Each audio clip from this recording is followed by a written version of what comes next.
Welcome to DigiState, where we decode global affairs to help you understand the forces shaping our world.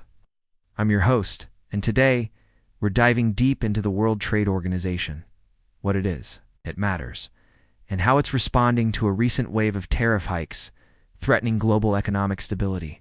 Stay with me. This is more than just economics. It's about the rules that govern how countries trade, cooperate, and clash. What is the World Trade Organization?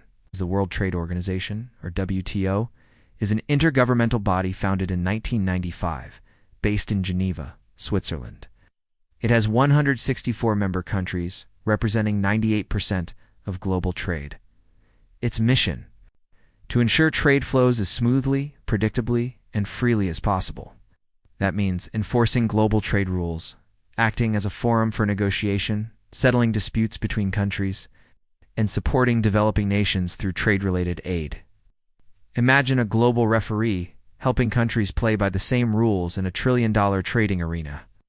That's the WTO. But like any referee, when players start breaking the rules or changing them unilaterally, its authority is put to the test.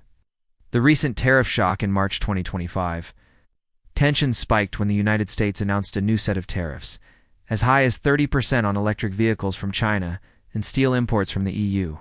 Why?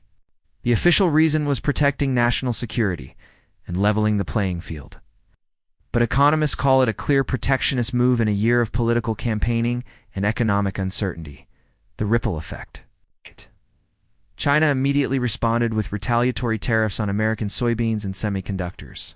The EU has filed a formal complaint with the WTO. Global supply chains are once again under strain, with companies passing costs down to consumers.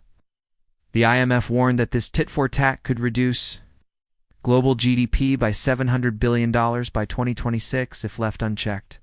The WTO's response? So what did the WTO do? WTO Director General Ngozi Okonjo-Iweala issued a strong statement calling for restraint and dialogue, emphasizing that trade wars have no winners. Dispute resolution within days, the EU filed a formal complaint. This kicks off the WTO's dispute settlement process, which involves panels of experts reviewing evidence, legal arguments from both sides, and possible sanctions if rules were broken. 3.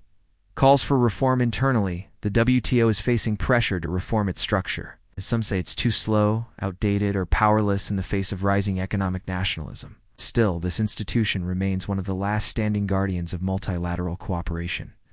Why this matters to you now, you might ask? Why should I care about tariffs in the WTO? Because tariffs impact the cost of your goods, from smartphones to sneakers. Because instability in global trade means job losses, inflation, and uncertainty. And because we are now living in an age where geopolitical decisions ripple into local grocery stores, fuel prices, and even the availability of critical tech. The World Trade Organization isn't perfect. But in a world where might increasingly makes right, the WTO represents something fragile but powerful, a rules-based system built on cooperation. Will it survive the storm of nationalism, tariffs, and political maneuvering? Only time will tell. But one thing's certain, the world is watching. Thanks for listening to Global Pulse. If you found today's episode insightful, follow us, share it, and stay tuned for more deep dives into the forces shaping our world. Till next time, stay informed, stay empowered,